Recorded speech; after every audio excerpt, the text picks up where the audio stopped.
నాటకాన్ని ఎంజాయ్ చేసే విధానం కూడా ఒక డిఫరెన్స్ మనకు కనిపిస్తుంటుంది. ఒక ప్రదర్శనలో, ఒక ఉత్సవాల్లో నేను పాల్గొనేటప్పుడు వాళ్ళు నంది గీత్ గల్ల అని పాడారండి. ఏంటి నంది గీత్ గల్ల అని అంటే, వాళ్ళ నాటకాల్లో పాటలు ఉంటాయి కదా, ఆ పాటలన్నీ కూడా మళ్ళీ వాళ్ళు ఇతర కార్యక్రమాల్లో నంది గీత్ గల్ల అని చెప్పి వాళ్ళు పాడుతున్నారు. అంటే it all depends on the commercial values అండి. ఇప్పుడు టీవీ సీరియల్స్లో కూడా ఈ మధ్యన చాలా పాటలు వస్తున్నాయి. ఏ పాటలు మనం పాడుకోం, ఏ సందర్భంలో కూడా సినిమానే పాడుకుంటాం. ఎందుకంటే cinema is the commercial media. మీరు సినిమాకి వెళ్ళారనుకోండి, ఆ 50 రూపాయలు 100 రూపాయలు పెడితే ఆ సినిమా మీకు కమిట్మెంట్ ఉంటుంది. 100 రూపాయలు పెట్టి మీరు టికెట్ తీసుకుని నాటకానికి వెళ్ళిన రోజున మీకు కమిట్మెంట్ ఉంటుంది నాటకం చూడడంలో. ఎందుకంటే మీరు 100 రూపాయలు ఖర్చు పెట్టి వచ్చారు.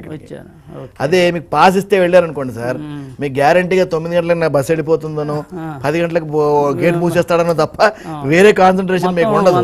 100 రూపాయలు పెట్టుకొని మీరు కొనుక్కున్న రోజున ఏంటంటే ఆ గేట్ మీరు చెప్పి వస్తారు, నేను వస్తాను 10 నిమిషాలకు వస్తాను తీసి పెట్టమని చెప్తారు, ఇంట్లో భోజనం నేను వచ్చి భోజనం చేస్తానని చెప్పి వస్తారు. ఎందుకంటే మీరు కమిట్మెంట్ తో 100 రూపాయలు ఖర్చు పెట్టి మీరు వెళ్తున్నారు అక్కడికి. మరి అది సినిమాకి వెళ్తున్నారు కదా, సినిమాకి 1 గంటకి వెళ్తారు కదా, ఆ రోజు కూడా 10 o'clock గేట్ మూస్తారు కదా, బట్ స్టిల్ మీరు సెకండ్ షో పిక్చర్కి వెళ్తున్నారు కదా వెళ్ళగలిగిన రోజున.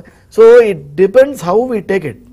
ఒక కమర్షియల్ టచ్ ఉన్న రోజునే దానికి వాల్యూ వస్తుంది సార్. ఒకటి తక్కువ ఒకటి ఎక్కువ అని కాదండి, లిమిటేషన్ ఆఫ్ ఏ మీడియా అంతే. Everything has got its own plus and its own minus. And when we are traveling in those medias, we should take all minus and plus along with us.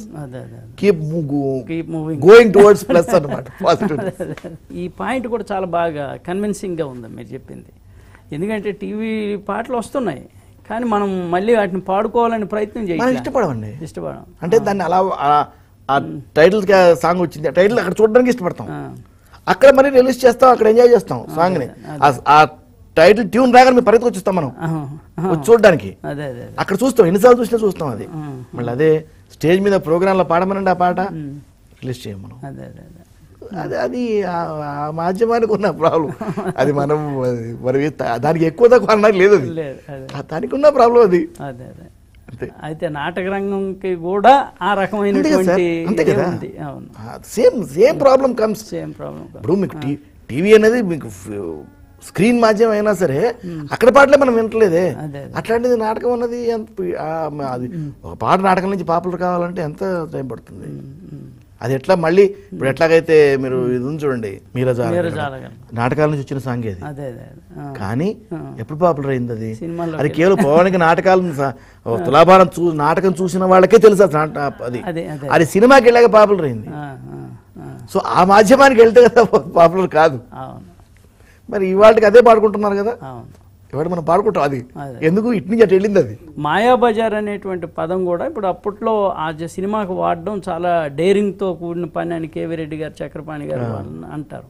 కానీ Mayabazar cinema రాకముందే మాయాబజార్ అనే నాటకం ఉంది అంటున్నారు. ఉండొచ్చండి, కానీ అది పాపులర్ కాలేదు. ఇప్పుడు మీ అన్న పాయింటే దానికి ఇప్పుడు చెప్పలేదు సార్. ఇప్పుడు ఏమో అదే ఆ నాటకమే వాళ్ళకి ఇన్స్పిరేషన్ ఏమో, అదే హూ నోస్.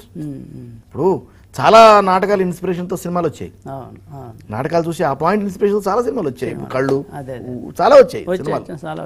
సో మనకు తెలియదు అప్పట్లో బిగినింగ్ డేస్ కనుక మనకు తెలియదు కనుక ఉందేమో దాని ఇన్స్పిరేషన్ తోనే సినిమా వచ్చిందేమో. కేవీ రెడ్డి గారు అది చూసి ఇన్స్పైర్ అయ్యి దాని సినిమా చేశారేమో. ఉండొచ్చు, వీ డోంట్ నో. ఎందుకంటే ఆ మనుషులు లేరు, వాళ్ళు లేరు కనుక today we can't say that what the background is. ఇవాళ వచ్చిన వాళ్ళ మనకు ఉన్న లెజెండ్స్ లో ఉన్నవాళ్ళు ఒక నాగేశ్వరరావు గారే ఉన్నారు మనకు మిగిలింది. ఆ టైంలో ఉన్నవాడు మరి ఇంకెవరున్నారు నాకు తెలియదు, ఐ డోంట్ నో. ఎందుకంటే మనకు అంత మనుషులం కాదు, అంత ఏజ్ లేదు మనకు తెలియదు. కానీ బహుశా ఆయనకు కూడా మరి ఆ ఇన్స్పిరేషన్ ఏమిటో ఆయనకు కూడా బహుశా తెలుసో తెలియదు, నాకు తెలియదు.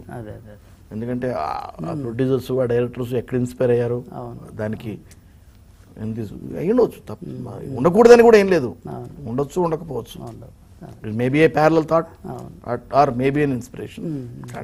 అంటే ఆ కథ ఉండొచ్చేమో కానీ అదే టైటిల్తో ఉందండో నేను కూడా ఐ వాజ్ షాక్డ్. అదే చెప్తున్నాను. ఎందుకంటే ఇప్పుడు సురభి వాళ్ళు చెప్తున్నారు అంటే they have a big background. ఏమో అదే చెప్తున్నాను మీకు. ఓసారి ఏమండి మనం ఒక కథ బుర్రకు వస్తుంది, అది సినిమా అయిపోతుంది. ఇది మనం ఎవరికి చెప్పం, మన సినిమా మన కథలా ఉంది అనిపిస్తుంది. సో ఒక్కోసారి ఏంటంటే ఇద్దరికి ప్యారలల్ థాట్స్ వస్తాయి, or it could be inspiration. అది రెండూ పాసిబుల్, ఏది చెప్పలేము. చాలా విషయాలు ముచ్చటించారు, ప్రేక్షకులకు అందించారు. మీ సుదీర్ఘమైనటువంటి అనుభవం నుండి ఇటు 3 రంగాలు చలనచిత్రం, టీవీ అండ్ రంగస్థలం నుండి చాలా ధన్యవాదాలు అశోక్ కుమార్ గారు. Thank you very much. Thanks for the opportunity. Okay, ఇది ఈరోజు మన జీవన్ నాటకం కార్యక్రమంలో సుప్రసిద్ధ రంగస్థల, టీవీ, చలనచిత్ర నటులు శ్రీ అశోక్ కుమార్ గారితో మన చర్చ. వచ్చే వారం మరో విశిష్ట కళాకారుని కలుసుకుందాం. అంతవరకు సెలవు.